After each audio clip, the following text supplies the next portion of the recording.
tooke boobu ñuy def. loolu il faut que tu sois physique d'abord. ah oui. bala ngay prétendre dara il faut être physique d'abord. après nag ngay doog a indi yeneen yi. et football moderne dafa mel ni léegi gars yi comprendre nañ. non c'est une nuyoo bi am na solo alors l'international le retour xaw ma cumul de carton nga amoon wala blessure la woon wala mais am nañu mbégte retrouver la Dame. merci beaucoup. maa lay fay di kontaan ñëwaat aussi si plateau bi. oui di nuyu sama grand yi aussi. di wax maa leen doon seetaan fan yëpp. waaw vraiment neexoon na quoi vraiment plateau yi neexoon na aussi am na solo quoi. waaw donc di nuyu aussi sa téléspectateurs yi. ana Viking yi. Viking ñi ngi fa. oui noonu alors bon retour l'international. Merci. Dame Ndoye alors dañuy commencer waxtaan wi ak titulariser wala 11 titulaires yi nga xamante ne kii di Pape Thiaw daal dina koy proposer ci li nga xamante ne moo di but ba tey amul changement kii di Mody Diaw moo fa nekk axe bi nga xamante ne moom mooy axe central bi nag am na benn changement bu ñu fa def.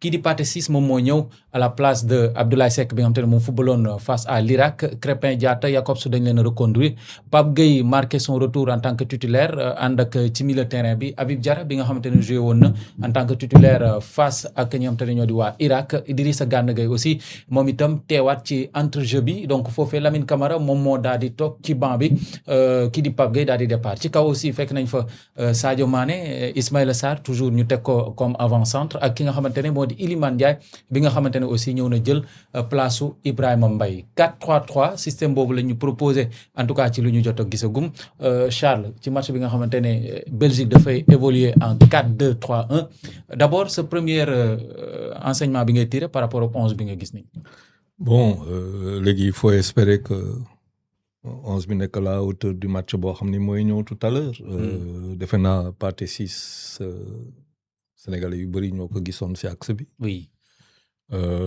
Milieu de terrain ba ñaari Diarra ak Pape Gueye defe naa Sénégalais aussi yu bëri parce que en termes d'intensité Habib Diarra est très très puissant même bu fekkente ne ba léegi lu muy joxe ci wàllu attaque ba ci transition yi ba léegi gisaguñu ko. Pape Gueye, c'est vrai qu'il est buteur la fois dernière, mais on a vu Pape Gueye beaucoup plus à l'aise. Bu fekkente ne bal bi Sénégal moo ko téye ci kaw il est beaucoup plus à l'aise que muy yéegal bal bi di dem parce que dafa yéex mais boo ko tegawuloon tey ñaari defe naa ni dinañ wax bon koo xam ni moom mooy Gana kooku day wan benn affaire Gana Gueye bon entraîneur bi daf ko gëm. Et que tout le système milieu de terrain yëpp si Gana Gueye la ko wekk donc kooku day wan lu bëri quoi si c'est un joueur de 36 ans qui va faire son 4e match d'affilée oui mu yor tout le truc ça veut dire que la relève du Sénégal c'est pas pour demain la veille et kooku ñun war nañ si xalaat bon peut-être après cette coupe du monde parce qu'il sera pas toujours là te man loolu moom ma xaw a jaaxal quoi si kii donc en attaque defe naa Iliman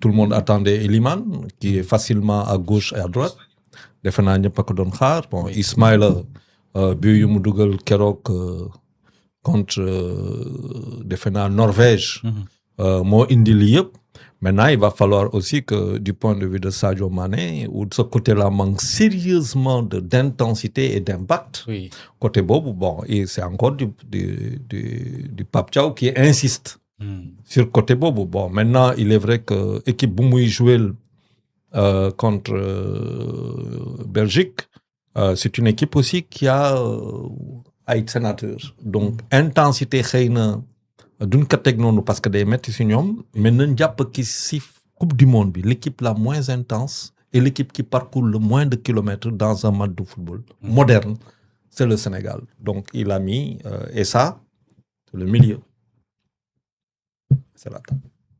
Et c'est essentiellement c'est essentiellement sur deux personnes qui ne peuvent plus donner ce qu'elles pouvaient donner.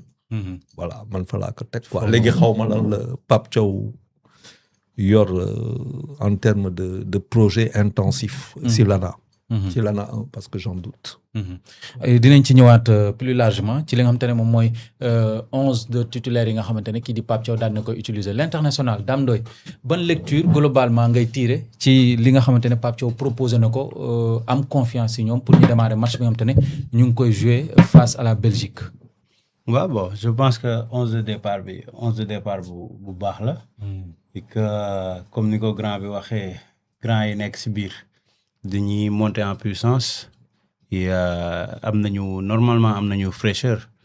Parce que nekkuñu match yu bu metti lañ joué match passé donc je pense que am nañu fraîcheur. Pape Gueye en deuxième mi-temps la ñëw donc ak ñeneen je pense que loolu aussi dina si jouer. Et puis Sénégal aussi match bi muy joué sama avis la nag. mais dama jàpp ne mooy gën a doon match bi gën a yomb si match yi. Pourquoi Dame? waaw parce que Belgique nekkul équipe bu nga xam ni dafa wane satisfaction si phase de poule yi comme Sénégal ni mu ko wane. mais sauf que Sénégal nekkul woon équipe bu faible jusque si possession bi lañu doon yéex ni ñu doon footballé moo xaw a yéex. transition yi waaw mais bokkul ak Belgique ba léegi parce que Belgique il se cherche ba pare dañ nekk si doute dañ nekk équipe bu nekk si doute défense boo xam ne stableul. Et seen côté bi lañu insister Doku bu mettee ñu dugal Lukaku. De Bruyne su match bi amul espace des fois mun na peine parce que nekkatul De Bruyne bi nga xam ne moom la ñu xamoon quoi. donc je pense que Belgique nekkul équipe bu nga xam ni comme yeneen équipe yi la. yu nga xam ni ils sont très très dangereux. mais xam naa ne équipe boo xam day laisser ay espace la te ni muy jouer soo ko jouer ak équipe bu nga xam ni calibre Sénégal mën na la faire mal quoi. bu mën nañ leen a comparer ak Belgique déggal ak Norvège bi nga xam te jot nañu janoo ak ñoom France moom peut-être moom moo nekk un peu à la hauteur de équipe Belgique bi nga xam te équipe Belgique bi ñu jot a gis nii. non ñaari équipe yu différent la bokkul ñële seen dañoo am seen rythme boo xam dañ la siy dugal. oui Belgique li mu jot a football wanewul dara lu nga xam ni mun na la ko imposer wala si la lay nelaw loowee. donc c'est juste que seen contre-attaque moo rapide parce que ki nekk si digg bi De Bruyne su amee espace mën na passe te fu muy passe c'est très dangereux. donc yooyu soo coupé De Bruyne rek après Doku modeste te Doku si côté bi lay nekk donc. y a aussi Trossard aussi bu Arsenal. waaw Trossard dafay génn ak a feeñ. tu vois dafay génn ak a feeñ donc moom par intermittence lay jouer quoi nekkul jour bu constant carrément. mais su duggee si match bi aussi mën na andi supplément. voilà mu nekk rappel bu am solo par rapport au parcours bi nga xam te ne Belgique def na ko à rappeler que ni 2 matchs nuls la am face à l'Égypte ak ñi nga xam te ñoo di waa Iran. Nouvelle-Zélande la jot a yan 5 bal ci benn loolu may ko mu am 5 points jël première ci groupe am bi nga xamante ne fa la nekkoon moom mi di waa Belgique nekkoon ci groupe G bi. doyen Omar Chérif dégg nga jàngat yi nga xamante ne doyen Charles def na ko ak l'international Dame ci 11 de départ u Pape Thiaw bi ban enseignement nga ciy tiré ak aussi fan nga jàpp ne peut-être waroon nañ ci indi beneen coppite. bon man fi ma jàpp ni waroon nañ fa indi coppite. c'est au niveau. Dans l'entrejeu d'abord. ak ci attaque bi. parce que comme Gana ak Sadio durant 3 matchs. ils ont été assez limites quand même. on ne doute pas de leur qualité mais par rapport fi ñu toll nii à leur âge ak football bi léegi lu mu laaj en matière d'intensité ñoom ils ont montré carrément que ils ne sont plus prêts pour jouer 90 minutes. pour man tey ça aurait été une bonne expérience. de les mettre sur le banc ñoom ñu xool match bi. xam nga jusqu'à présent ñoom dañuy dugg nekk acteur. d'emblée mais bii dañ leen waroon teg ñoom ñu toog xool match bi. xool équipe bi li muy football am nañ expérience bu ñu duggee boobaa pour man foofu la ñuy gën a mën a amee rendement que bu ñu leen démarrer loo nii. est-ce que Pape Thiaw misé wul ci seen expérience dans un premier temps. c'est clair. mën a contenir les Belges. il a pris 6 buts avec eux. waaw mais boo xoolee suñu 2 premiers matchs yëpp on a perdu avec eux. oui. donc perdre sans eux aussi warul nekk benn problème. ñoom ñëpp nag xam nga donc ça aurait été vraiment judicieux mu toogaloo leen tuuti ñu xool mu teg avec un milieu très intense. mais comme li nga wax mais itam Gana c'est le vice-capitaine de l'équipe. oui. et si c'est pas le capitaine c'est le vice-capitaine. xam nga te tey ñu bëri sax dañ doon xaar que Koulibaly ñëw démarrer match bi. waaw mais j'avais tout le temps dit que Pathé c'est une très bonne alternative dans l'axe donc comme moom foofu kii na ko mais xëy na nag son choix c'est juste par rapport à l'expérience de Gana oui parce que miin na genre match yi waaw mais xam nga entre tam miin ko vouloir et pouvoir oui il y a énormément de différence côté bële tam c'est-à-dire Sadio boo ko tegee à gauche teg Jacobs il sera obligé de jouer te Sadio léegi balaa muy mujj ci tous waaw mënatul loolu man tout le temps je suis constant dans ce que je dis soit dama ne comme ni Argentine bëggee Messi di jouer pour Messi Sadio tey on peut lui loolu ñun war nañ ko mën a defal en quoi faisant dugal ko dans l'entrejeu soit mu nekk 9 wala mu nekk 9,5 les jeunes vont jouer pour lui parce que dans une surface très réduite il est très adroit xam nga am na ndoxtu boobu quoi nga xam ni il ne fournira pas assez d'efforts xam nga